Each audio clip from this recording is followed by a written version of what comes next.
need to see yourself as a problem solver. You know, that's what we are as practitioners. We're problem solvers. Now, as marketers, we need to be seeing ourselves as problem solvers, because that's what we're doing with our marketing. With the going slow and going and being consistent, what are we doing? We're finding an audience who has a problem and helping solve that problem, either in part or in full, depends on what the problem is and who the person is. But we're going to be sharing cool and helpful information with these people to help solve a problem.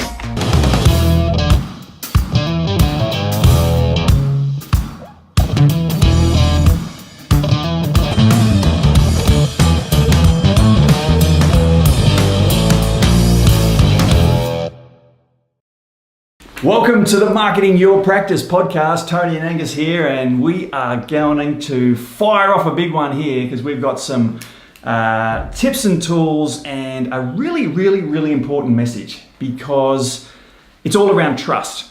And we're going to go through, what have we got? 6? 5. 6.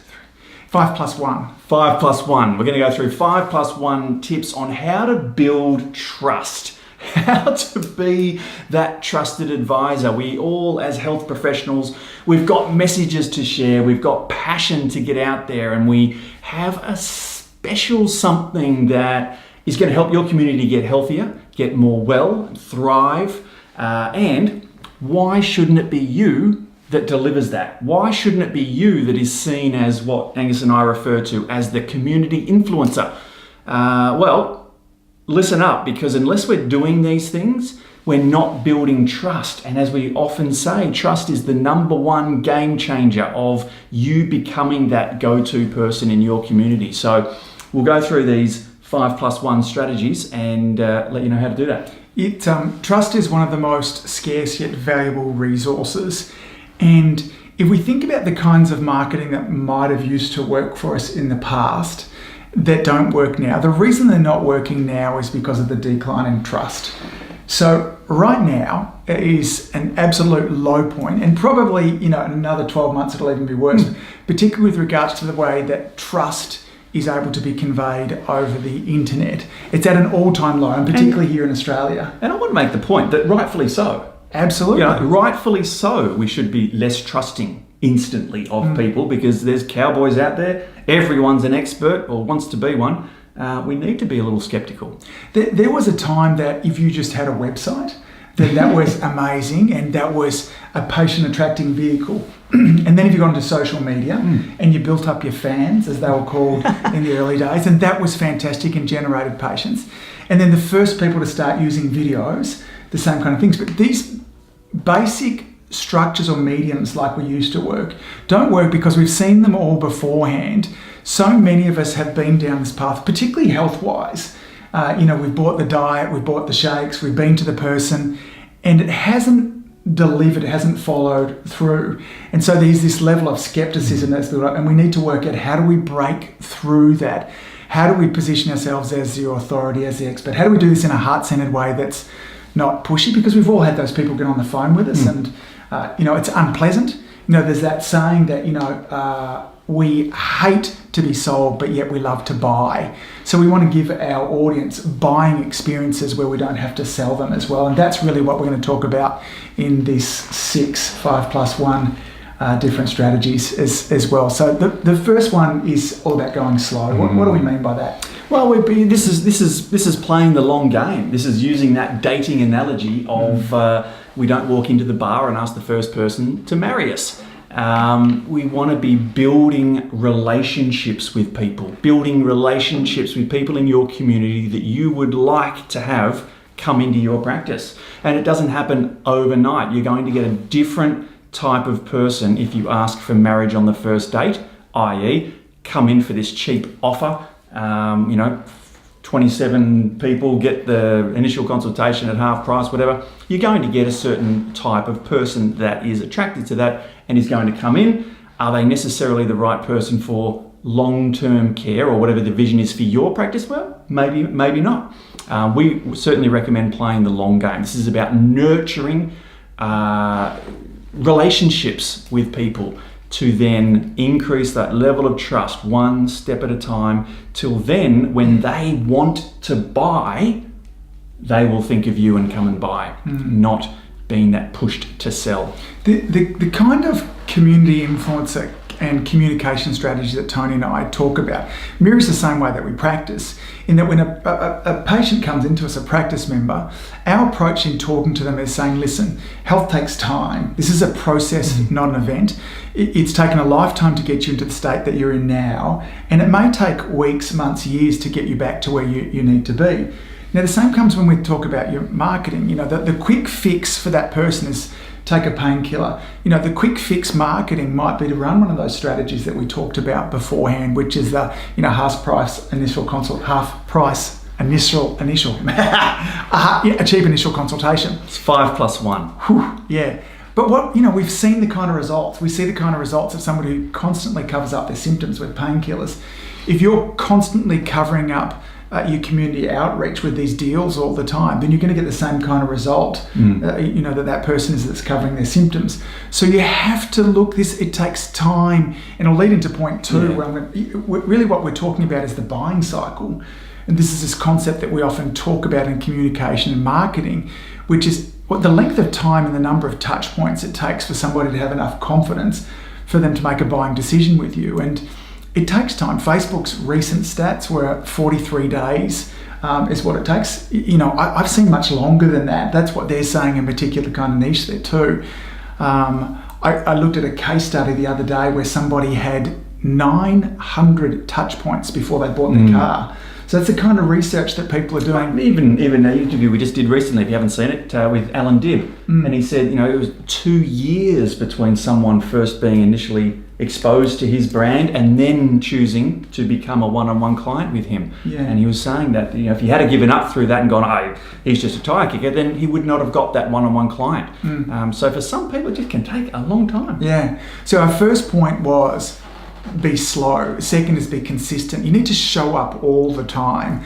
If you stay with that dating analogy, that we need to be there. It takes time to work our way through, 1 date, 2 dates, 3 dates. And if there were months in between the dates, between date number 1 and date number 2, then I was going to say between date number 1 and date number 3. I'm going to have some maths issues here today. But if we're consistent, and consistent looks like this. I really think this. I know in the past we've said kind of, once a month, twice a month. But I think, heck, if you can't share something helpful every week, then get out of town, gang. You're not serious about making a difference to the people in your community. Now, we say it again, this doesn't mean that you're creating Academy Award-winning movies or writing best-selling books. But if you can't just grab your phone and go live and offer some helpful advice, we'll talk about this more in a couple of moments, that moves somebody a little bit closer to their health goal. If you can't do that once every week, you're not really serious about making a difference to the people's lives in your community. And just stop and think about it. If you've got excuses about why that can't happen, they're just that. They're excuses. Enough. Yeah, so get on with it. Get on with it. And that brings into point 3, which is you need to see yourself as a problem solver. That's what we are as practitioners. We're problem solvers. Now, as marketers, we need to be seeing ourselves as problem solvers, because that's what we're doing with our marketing. With the going slow and going and being consistent, what are we doing? We're finding an audience who has a problem and helping solve that problem, either in part or in full, depends on what the problem is and who the person is. But we're going to be sharing cool and helpful information with these people to help solve a problem. Get them closer to a solution than they were before they interacted with your brand. So many of us, many years ago, had this bad relationship with marketing because I saw it as a form of manipulation. And through some different shifts, in fact, I did a live about this just last week where I kind of shared, that different definition of, helping people get a result, getting them emotionally committed to a future result that's good for them. And equally, another kind of definition of marketing is I'm a problem solver. And us, as natural health practitioners, there's no shortage of problems for us to solve. There are people in our communities that are desperately looking for help, looking for the services that you and I offer, but so many of us are invisible, and we're not building trust with people as we're, as we're moving through it too. Yeah, I just think so. The more problems you can solve for the more people consistently over a long period of time, the busier your practice is going to be, no doubt. And trust up in skyrockets. Yeah. The best medium for you to do all of these so far, the simplest medium, is without a doubt video. We're heading to this stage where 80% of the traffic volume already that's on the internet is video, and it's only going to increase. The time is here and now. If you're not using video in some format, then you are behind the game. Like today is the day to start. It's never been easier. The price of entry has never been cheaper. The ease of use, whether it be with equipment, with microphones, with editing, has again never been more simple as well. So, Tony and I are hardly, I know that we look like we're probably Gen X or Gen Y, but we're not. I'm 44, Tony's 54. I'm actually older than Tony, but we've had to learn how to do these things, and it's not complicated. Some practice. We've got plenty of frameworks. If you look back through our past content of, how, in fact, we just shot one recently. I wonder if it'll come out before or after. It'll be interesting to say there too, where we were talking about ways to produce better videos as well. But if you're not using videos, then simply our fourth way of building trust is videos, because you get to see us, in our rawest, which will kind of lead on to which leads into point number 5, which is to be authentic, and be authentic and transparent. There's no smoke and mirrors here. It's Angus and I sharing passionately with what we know to help you become a community influencer and become that trusted advisor that your community is actually dying for you to do. They are dying for you to step up. And I know that we do a video very differently to how you would, and the person down the road would do it very differently. We all have our own style. So make sure that you deliver your content, this cool and helpful content that's going to solve people's problems, in a way that's authentically you. And if that's suit and tie and a white lab coat, then do that. If it's barefoot and Hawaiian shirts, whatever. And as long as you're still delivering the goods, getting people that result in advance, and delivering great content in a beautifully presented way, just be yourself. I'm not trying to be Angus. Angus doesn't try to be me. We have our unique way of delivering content for you. And some of you are not going to like one of us or both of us. Some of you are going to love one of us or both of us. And that's okay. We're okay about that. I know that there are 3 people in the world that don't like me. And so it's funny that there's more than 3 people that just went, yeah, that's me. No. But that's not my issue. That's your issue if you don't like me. So I deliver in a way that I feel comfortable, and there are people that like that. And there's an audience for everyone, folks. Don't forget that. Authenticity is incredibly magnetic, attractive even when somebody's been themselves. But, along that line of everybody having to like us, a question for you. What do you think the number 1 selling book on Amazon is? Drum roll. It's actually 50 Shades of Grey. Number 1 selling book on that too. Now, if you head on over there now and then you look at the star reviews, the most number of star reviews for this are actually 5-star reviews. Okay, so there's loads of 5-star reviews. The next highest section are actually 1-star reviews. 15%? 15%, yeah. So it's a lot. It's about 1 in 6 people hated this book, and there are a number of 2 and 3 star, but when you add the kind of 1, 2 and 3 stars, it's over a third of people there. So if the best selling book in the world can't have everybody love them, not everyone's going to love you either. Not everyone's going to love me. And I have to remind myself this every day. In fact, if you're trying to create videos, if you're trying to go through this process we've talked about so far and have everybody like you, there's no polarity there. It was Bill Stead that said, look, the most attractive person is also incredibly repulsive. Think about it from a magnet. If you've got a magnet that's incredibly retractive at one end, turn around the other way there too. It pushes away just as fast there too. So Tony put it so beautifully, be you and be okay that at the same time you're going to repel people, because if you're repelling people, you can bet that you're attracting people at the same time there too. So that leads us on to our final point. Final point, which I guess is a bit of an overarcher, isn't it? It's to say that you need to deliver the goods. You need to be great at what you do. We don't want to have all these people flocking in because you've marketed well, and then you don't actually deliver the goods when they come in, or that you say we're going to get this report and the report's shoddy. Whatever the interaction is with your audience needs to be great. Now again, it doesn't need to be Academy Award winning. It doesn't need to be War and Peace, but it needs to be great. And so we need to back up what we're putting out there in our marketing, in our problem-solving information and content. We need to back it up with the goods. Yeah. Like, would you come and see you? Like, when that person comes through the door, whether it be with, they want to lose weight, they've got issues with their posture, their immune system is run down. Are you licking your lips saying, let me out this person because I'm going to make a difference? And if when you've identified that group of people that you want to help, if you don't have that level of enthusiasm and confidence, then the first step is not for you to be making videos and doing those kind of things. It's get great at what you're doing. Take some courses, get a mentor, study. Like, I often think about this. How many books in this last 12 months have you read that make you a better practitioner? What podcasts are you listening to on a weekly basis that are helping you with regards to this? So, as far as my passion here with ADIO Media, when it comes to kind of marketing and community, like, I'm reading 2 books a month and I'm listening to probably 10 podcasts a month as well. And then there's audio books there every month on top of that. That's my commitment to stay great with that too.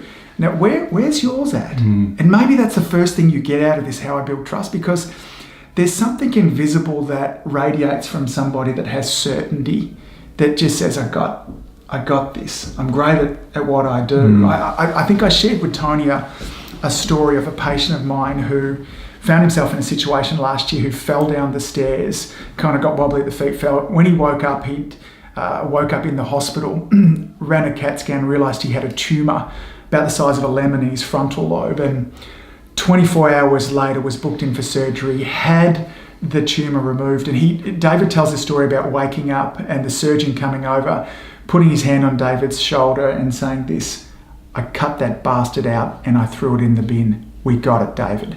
Now that level, as I think about it now, it actually still gives me tingles. Yeah. The level of certainty. Now, I don't want to, let's not get into the model of healthcare and all those kind of things, but David, the level of certainty and confidence that gave David, and therefore the role that's played in his healing. David's doing the other great stuff now to continue to support himself. But do you have that level of confidence in your care? And if not, how do we go about getting it as well? I think that's a great point to kind of... It's great. And I think it also extends not just to the care that you provide here, but what's the experience that people have? What's the phone call like? What's your office look like? What's the feel? What does it smell like? What does it look like? All that. What are your staff like? Are they congruent with you? Everything about that experience that human interaction that they have with your brand needs to be building trust. Yeah, great point. So let's summarize those points again. Okay, trust is at an all-time low. We need, in fact, again, Alan said, it's not that we're starting at zero, we're starting in the negatives.